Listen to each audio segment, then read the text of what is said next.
सदगुरु साहब जी के चरणों में कोटि कोटि नमन करते हुए मैं सभी जीव आत्माओं को हार्दिक अभिनंदन करती हूँ। आप सभी का शुभ मंगल कामना हो।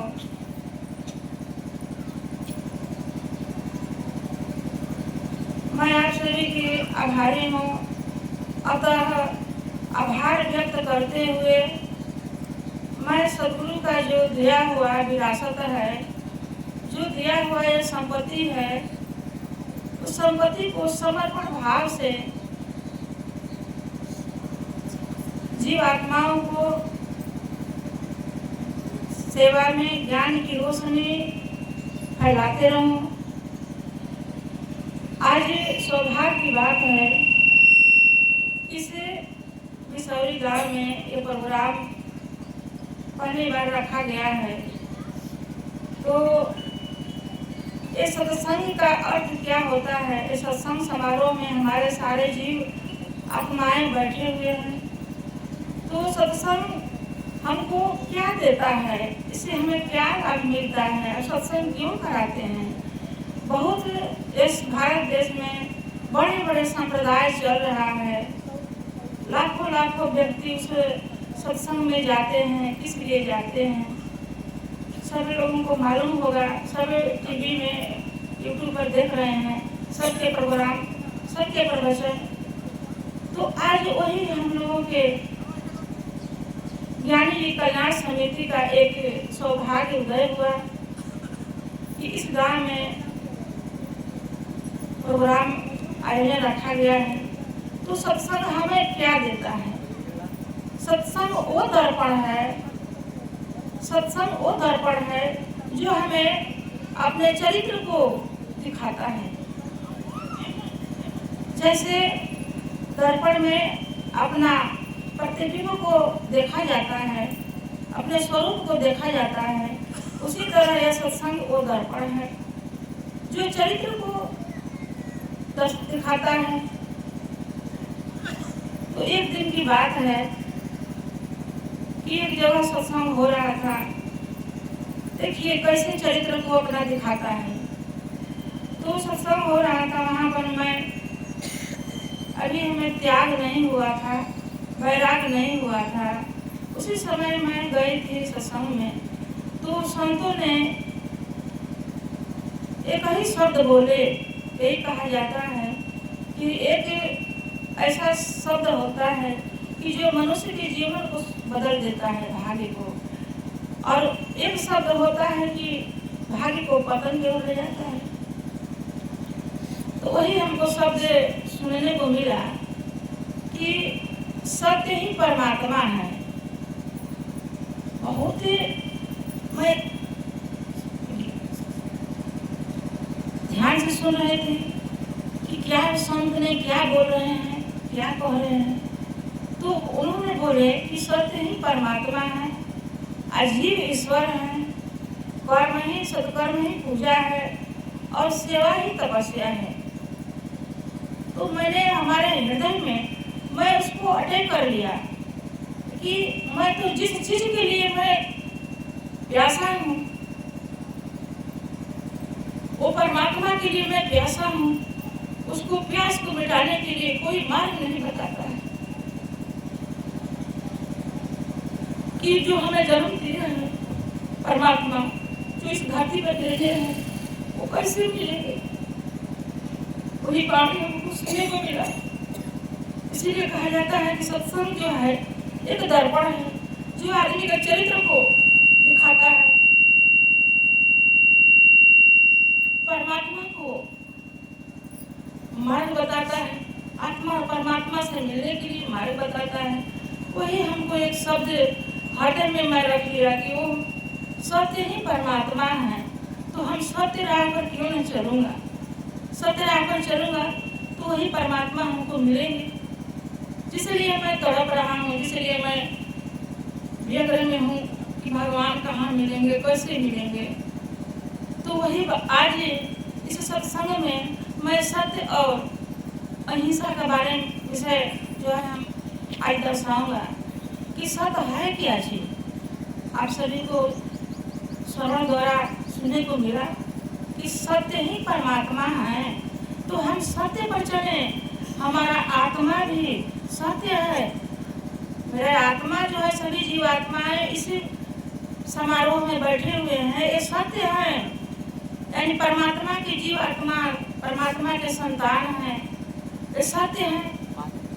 इसलिए कि जब शरीर छूट जाता है तो शरीर जो 5 तत्वों से बना हुआ है, अग्नि, हवा, जल, पृथ्वी, आकाश, ये 5 तत्व से शरीर निर्मित हुआ है। ये 5 तत्व 5 में विलीन हो जाता है जब आत्मा निकलती है तो ये शरीर जो है मिट जाता है, पतन हो जाता है, इसका नाश हो जाता है। ये जड़ है, आत्मा हमारा चेतन है, जो हमें सत्पुरुष का स्वरूप है। तो सत्पुरुष के स्वरूप और उनसे दर्शन करने के लिए वो मार्ग कौन बताएगा? जो हम भूले भटके रास्ता माया में फंसे हुए हैं, माया में उलझ रहे हैं, तो वो रास्ता कौन बताएगा? वो रास्ता पर जो चल करके उस अंतिम मंजिल तक जो पहुंचा होगा संत, वही उस रास्ता और उस परमात्मा के मार्ग को बताएंगे। तो मैं इस कलयुग में तपस्या करके सत्य मार्ग पर चल करके और उस मंजिल तक हमें सदगुरु महर्षि देव महाराज जी के रूप में यही सदगुरु कबीर साहब जी प्रकट हुए, मांगा हुआ वरदान। तो वही हमको इस रास्ता, सत्य रास्ता को बताए और उस तीनों लोकों से पार चौथा लोक है जहाँ से जीव आत्मा आया है। इस मृत्यु लोक में आकर माया में फंस गया है, तो वहाँ इस तीनों लोकों से पार उस स्थान तक पहुँचा है, उस दूर धाम तक, उस मंजिल जहाँ से आत्मा आया है वहाँ तक पहुँचा है। वहाँ का लोक दिखाए, देखो कैसा लोक बना है। तो उस सत्य मार्ग पर चल करके उस दूर धाम और उस अंतिम मंजिल तक हमारे सदगुरु ने पहुँचाया है। तो आप लोगों के उस मार्ग को बताने के लिए, उस मार्ग पर चलने के लिए आज मैं जागृत कर रहा हूँ कि जागिए, सोए न। माया का देश है, काल का देश है, इसमें दुख के सिवा सुख है नहीं। तो वही सत्य हमको मिला है, जो परमात्मा है। तो उस सत्य की प्राप्त करने में कितनी परीक्षा हुआ, कड़ा कड़ा। भाई परीक्षा तो होता ही है। जब सत्य मार्ग पर भक्ति भाव में जब भक्त कदम बढ़ाता है, सत्य की सोपान सीढ़ी पर जब अपना कदम बढ़ाता है, पैर रखता है, तो परीक्षा होता है। देवताओं में परीक्षा लेते हैं, लेकिन अपने सदगुरु को दृढ़ वचनों पर जब हमारे भक्त टिके रहते हैं तो हर जगह उसके लिए सदगुरु सहायता करते हैं। और जो परीक्षा लेने वाले होते हैं हर जगह निष्फल हो जाते हैं। उस तपस्या में सती का पाठ मिला। उस तपस्या में शंकर जी कड़ी परीक्षा लिए। लोग कहते हैं शंकर जी सबसे महान देवता है, लेकिन मृत्यु लोक क्या है ना, वो तो मोक्ष धाम नहीं पहुंचाएंगे, वो माया से उत्पन्न हुए हैं। शंकर भगवान ब्रह्मा विष्णु माया तीनों जो है वो माया से उत्पन्न हुए हैं, आदि शक्ति से पैदा हुए हैं। तो वो मृत्यु लोक के हैं सबसे श्रेष्ठ। लेकिन सतलोक जाने के लिए, हमें मुक्ति प्राप्त करने के लिए जन्म और मरण में कितना दुख होता है, माँ के गर्भ में आने पर कितना दुख होता है, पीड़ा होता है, मरने के बाद भी कितना पीड़ा होता है। इस दुखद पीड़ा से निकलने के लिए हमें सतगुरु, सच्चा सतगुरु की आवश्यकता होगी। अरे कलयुग में सच्चा गुरु की आवश्यकता है कि वैसा हमको गुरु मिले, सतगुरु कि जो हमको उस अंतिम मंजिल तक पहुंचाए और सत्य असत्य को लखावे और हमारा जन्म और मुक्त कर दे।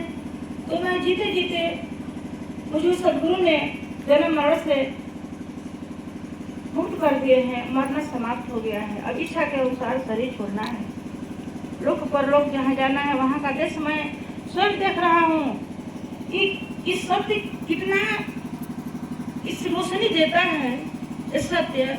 इसीलिए कोई संतों ने कहा है कि आत्मा जो है इस 16 सूरज के बराबर प्रकाशित करता है। मैं बहुत गौर से इसे मनन पठन किया कि कैसे सूर्य जो है पूरे विश्व को प्रकाश देते हैं, आत्मा उससे भी बड़ा है कि 16 सूर्य के बराबर प्रकाशित करता है। अब हमें पूर्ण रूप से अनुभव मिल गया, समझ में आ गया कि हाँ 16 सूर्य के बराबर आत्मा प्रकाशित करता है। जब ये आत्मा निकलता है तो संतों के सतलोक, जब यहाँ से सतलोक, मृतलोक, ब्रह्मलोक, स्वर्गलोक, जब इसे आत्मा रूपी दर्पण से हम देखने को मिल रहा है, मैं देख रहा हूँ लोक पर लोक के सफर कर रहा हूँ जीते जीते, तो वही तो बात है कि लोक पर लोक के ये आत्मा ऐसा एक दर्पण है, सत्य एक ऐसा दर्पण है, आत्मा सत्य है तो ऐसा एक दर्पण है कि जो कि अगर लोक को लोक दिखाता है तो आप लोग के भी लोग को लोग देखना चाहिए। ये तो आप जो है तो यही भौतिक जगत को दृश्य को देखता है, आप लोगों को वह आप चाहिए कि नहीं चाहिए, भूत भविष्य वर्तमान ज्ञान को चाहिए कि नहीं चाहिए। आप लोग क्यों माया में भटक गए हैं? ये माया के दलदल से निकालने के लिए अब हमारे सदगुरु उदय हो गया है। सदगुरु कबीर साहब जी, उनकी नारा लगाते हुए उनकी बुक जहाँ मिले तहाँ पढ़िए, समझिए और ज्ञान निष्ठा लेकर के भवसागर से पार हो जाइए। ये भवसागर बहुत अच्छा है और बहुत भयावह है, बहुत दुखदायी है। ये भवसागर से पार करने के लिए वही सच्चा मलाह हमारे सदगुरु हैं, जो आप लोगों के सामने विराजमान है चैतन्य मूर्ति, वही है सदगुरु, वही परमात्मा रूप में दर्शन दिए। तो ये भवसागर से पार होने के लिए सच्चा सदगुरु का अब तलाश करना है, वही सच्चा सदगुरु है जो मुझको जीते जीते उस परम धाम पहुंचाए। तो आइए अभी सत्य के तपस्या में और सत्य प्राप्त करने के लिए उस तपस्या के दौरान में हमें शंकर जी कैसे परीक्षा लिए और कैसे कैसे इस सत्य को भंग करने के लिए। और मेरे स्वामी जी जो थे महर्षि देव महाराज जी, उस समय भी तपस्या के दौरान में थे। सती का मेरा पाठ चल रहा था, सती नर्मदा का पहले पाठ मिला, इसके बाद फिर प्रमोशन हुआ तो सती अनुसुईया का पाठ मिला, सती अनुसुईया के पाठ से फिर प्रमोशन हुआ तो ब्रह्मचर्य के पाठ मिला, ब्रह्म में मैं विलीन हो गई। इसके बाद फिर देखिए अब सत्य में मैं विलीन हो गई। ब्रह्म से प्रकृति के जो ब्रह्म है निराकार जिसको कहते हैं प्राकृतिक ब्रह्म, लेकिन प्राकृतिक पार जो है सत्य पुरुष परमात्मा अब उसमें विलीन हो गई, उसमें नियम हो। तो अब उस तपस्या के दौरान में शंकर भगवान कैसे परीक्षा लिए, एक भजन के माध्यम से थोड़ा समय दर्शाऊंगा कि कलयुग में कितना बड़ा परीक्षा हुआ है। तो सत्य मिला है, कोई साधारण बात नहीं। सुन सुन भक्त लोग काला जुग के लीला वायर, काला जुग के लीला हो, सत के परिछवाय ऐसन होलन हो राम, हो सत के परिछवाय ऐसन होलन हो राम। शंकर जी छिप छिप के लिहा ले परिछवाय लिहा ले परिछवा, शंकर जी छिप छिप के लिहा ले परिछवाय लिहा ले परिछवा हो, सपवा बेछुआ सब भेजना हो राम हो, सपवा बेछुआ सब भेजना हो राम हो, सरफ बेछुआ सब भेजना हो, सरफ बेछुआ सब भेजना हो राम। सत्यनारायण वादा करत रहली पूजा ध्यान, सत्यनारायण वादा करत रहली पूजा ध्यान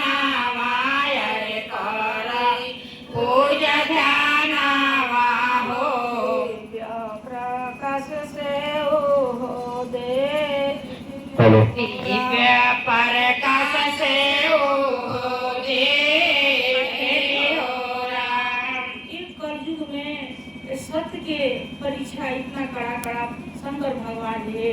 उस तपस्या में, गृहस्थ आश्रम में जब तपस्या में रह रहे थे, उस समय कहीं दिखाई नहीं दे रहा था। तुरंत साधना में जब हम साधना करने लगती थी, उस समय में सर्प, बड़े बड़े सर्प इसी तरह लटकाते हुए, जीभ निकालते हुए घूमने लगता था। उस समय बड़े बड़े वृक्ष, बड़े बड़े फपड़, बड़े बड़े विषैले जानवर, अब मैं आश्चर्य में पड़ जाती थी कि कहाँ से आ रहा है। तो शंकर भगवान जी भेज देते थे कि जाओ उसको डस दो, काट दो, ताकि सतलोक को प्रस्थान न करे, सतलोक का सतपुरुष से उसका मिलन न हो। तो उस समय जब आँख जब बंद करके मैं साधना में बैठती थी, उस समय तो देखा कि सर्प आ रहा है। तब तक से मेरा ध्यान जब टूटता था, तो उसके ऊपर जब नजर पड़ता था, तो वहीं पर उसका आँख जो है अंधा हो जाता था। वहीं के वहीं पर ठौर आ जाते थे सर्प, बिच्छू कहीं के कहीं हो जाते थे। लग रहा था कि कोई उसको जहर पिला दिया। उसी तरह ये पीते रह गए। तब काल महाराज सर्प के रूप में भेजे थे काल महाराज को। तब काल महाराज जाकर कहा कि वो तो ऐसी तपस्या विलक्षण शक्ति प्राप्त किया है कि उसका दृष्टि जाते ही जाते हम लोग एकदम शक्तिहीन हो जाते हैं, कहने से क्या करें। तो जब दृष्टि फिरती है, उसके पति इतना समाधि से है तपस्या में, विलक्षण तपस्या में, कि उनको दृष्टि जाते जाते हम लोगों को जादू की तरह असर पड़ता है। तो फिर उपाय किए कि ऐसे नहीं होगा। अब उसके पति को, यमराज को भेजे कि यमराज जाओ, दूतों को भेजे कि जाओ उसके पति को प्राण ले आओ, कितना सत्यवादी है। तो बहुते बहुते शिवजी कइले उपाय, आयर कइले उपाय, बहुते बहुते शिवजी कइले उपाय, आयर कइले उपाय हो। यमपुर से भेजलाया महाराज यमपुर से भेजलाया महाराज हो राम। यमराज पति के प्राण ले गए, अरे प्राण ले गए। यमराज पति के प्राण ले गइल, अरे प्राण ले गइल हो। जाइके पहुँचला कैलासन हो राम। राम हो लेके पहुँचला कैलासन हो राम। इसके बाद तो शंकर जी ने यमदूत को भेजे कि उसके पति के प्राण ले आओ। स्वामी जी ने गहरी निद्रा में साया में लेटे हुए थे।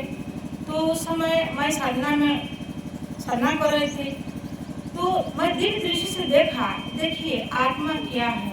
जब जिसके पास सत्य प्राप्त करता है, सच्चाई बोलता है, सच्चाई कमाए खाता है, दूसरे को परोपकार करता है, उसके पास सत्य प्राप्ति होता है हृदय में।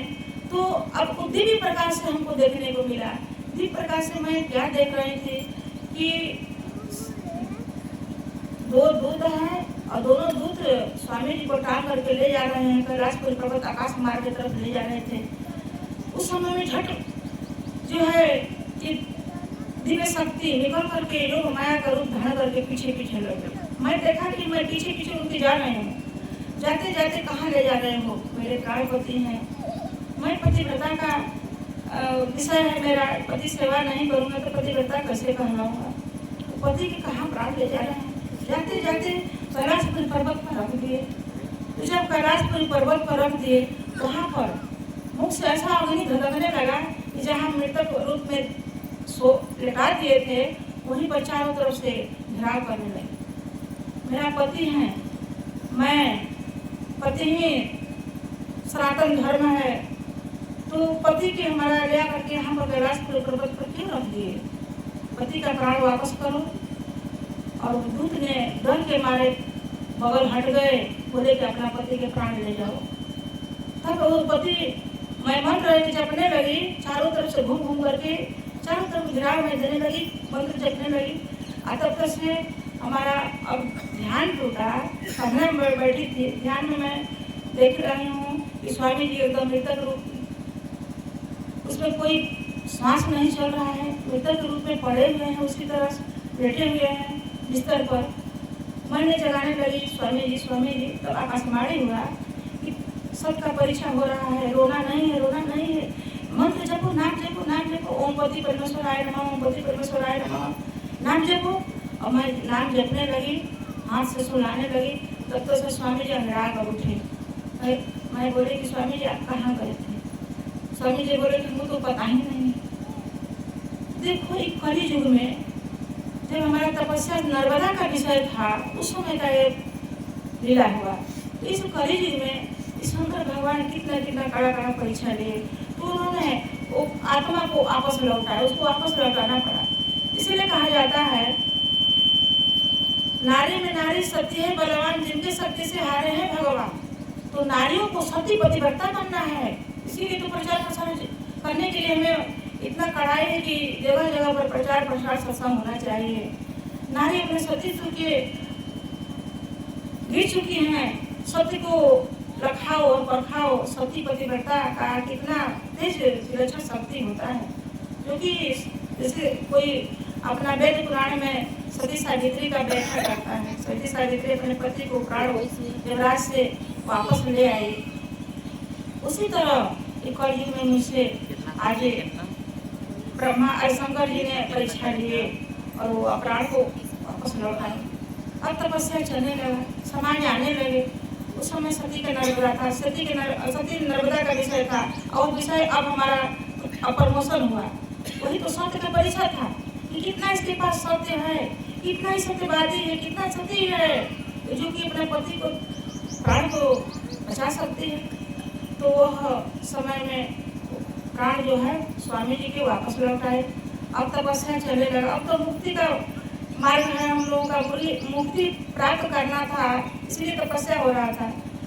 तो उस तपस्या में बहुत जीव आत्मा आने लगे अपना कल्याण के लिए, कोई दुख के लिए, कोई किसी को पति अपहरण करके ले गया था, वैसे वैसे आदमी सब आने लगे भक्ति के लिए, ज्ञान के लिए। कोई यहाँ पर ज्ञानी कल्याण समिति पर नहीं आए कि हमें मुक्ति के मार्ग बताइए माता। ये सब दुखी रोगी आने लगे, स्वार्थ के बंधन में सारा बंधे हुए हैं।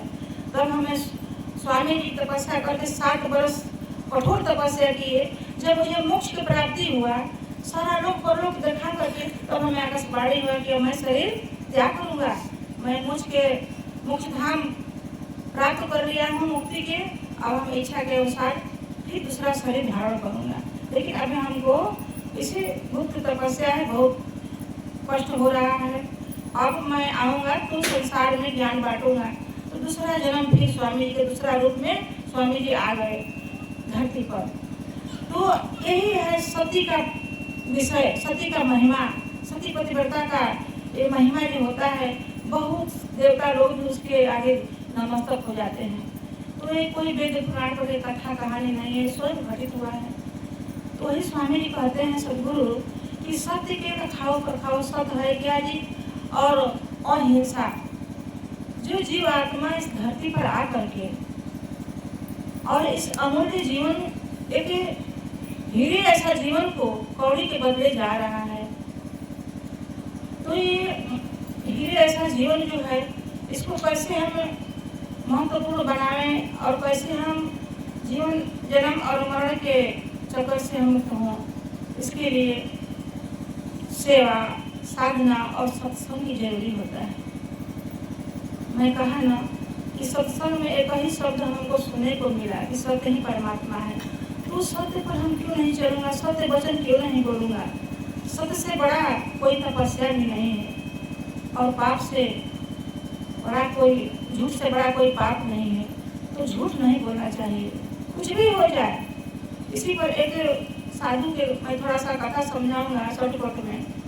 एक साधु था, उन्होंने अपना घर पर त्याग करके कहीं गांव में जा करके अपना लिट्टी भंडा लगा करके चोखा लिट्टी इसी तरह जीवन निर्वाह करता था।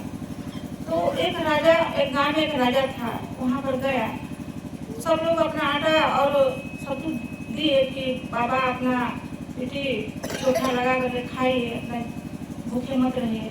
तो राजा ने बोला कि भाई बाबा झोपड़ी में क्यों रहेंगे, हमारा राजमहल है, कहीं एक घर में रहेंगे तो वहाँ पर बाबा के बहुत कुछ हम सेवा भाव करूँगा, हमारे कुछ की कमी नहीं है। तो राजा के घर वो साधु चले गए, एक कमरा दे दिए राजा ने, और उस कमरा में बोले कि महात्मा जी आप रहिए और जितना हमारा सेवा होगा मैं सेवा करूँगा, आपके किसी को जरूरी नहीं है।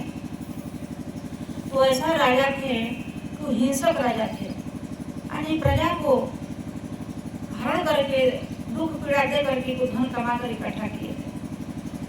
तो वह राजा कहलाते थे, अब प्रजा के ऊपर दया नहीं था, तो साधु के ऊपर देखिए, तो साधु उनके घर के अन्न जल खाने लगा।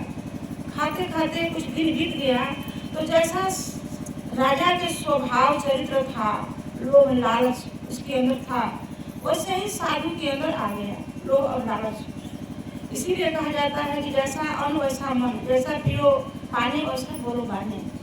तो वह अन्न राजा के खाने लगा, उसके अंदर राज मान बढ़ाई, लोभ लालच का उसके अंदर प्रवृत्ति जाग उठा। तो रानी एक दिन स्नान घर में स्नान कर थी, रानी कुछ सोने के आभूषण पहने हुई थी, तो सोने के आभूषण वो गला में हाथ था, वो निकाल करके और वहाँ पर स्नान किया। वो साधु देख रहा था कि रानी के सोने के आभूषण है, मंगल ये जो हार है तो बहुत कीमती होगा, वैसे हम इसको मैंने ले लें। तो रानी भी चली गई अपना रंग महल में और वहीं पर भूल करके छोड़ दिया वो जो मंगल के था आभूषण जो था गला के हार। तो वो साधु ने हार को ले लिया, सोचा कि बहुत कीमती हार है, इसको बेचना तो बहुत हमको दिन खर्चा पानी चलेगा। उस देखिए उसके अंदर कितना लोभ प्रवृत्ति जगा और लेकर के चला गया। जब चला गया तो बहुत दूर जंगल में चला गया। तो जंगल में जाते उस समय एक पेड़ था, पेड़ के यहाँ विश्राम करने लगा। जब विश्राम करने लगा तो उसी समय उसका बहुत दर्द हुआ, पीड़ा हुआ और उल्टी होने लगा, अस्त होने लगा, एकदम बेहाल हो गया साधु। जब बेहाल हो गया, पानी कहीं नहीं था और परमात्मा से निराकार परमात्मा से प्रार्थना किया कि हे प्रभु आज कृपा कीजिए, दर्शन दीजिए, मेरा जीवन बचाइए प्रभु। तो उसको आकाशवाणी हुआ कि देखो जीवन तभी बचेगा जो रानी के हाथ चुरा कर लाए हो, वहाँ तुमको वापस लौटाना हो। तो उन्होंने सोचा कि अब हमको वापस लौटाना पड़ेगा तभी हमारी जान बचेगा।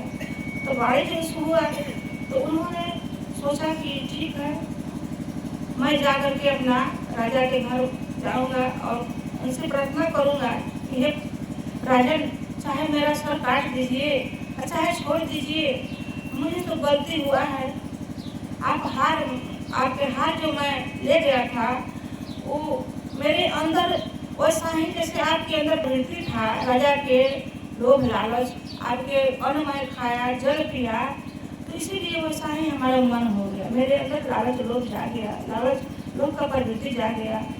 तो इसीलिए मैं कह रहा था रानी कि मैं नहीं जाऊंगा, हम इसी तरह मैं साधु हूँ, कहीं भी मैं देखिए चोखा लगा करके अपना जीवन निर्वाह करूँगा। तो आपका भोजन जो था वही भोजन से हमारा ऐसा ही मन वैसा ही हमारी प्रवृत्ति जा गया। अब मैं सर देता हूँ, सर को हमारा काट लीजिए। तो राजा को बहुत दया आया, ये साधु अपना सारा वृतांत सुना दिया कि आपका भोजन में ही दोष है। तो उन्होंने वो क्या और साधु को क्षमा किया और साधु ने वो भार लौटा दिया। देखिए सत्य क्या चीज है, आगे सत्य बोला है उसको अंदर जो किया हूँ मैं, कारण यही था आपका भोजन आ गया, समा गया खाने से।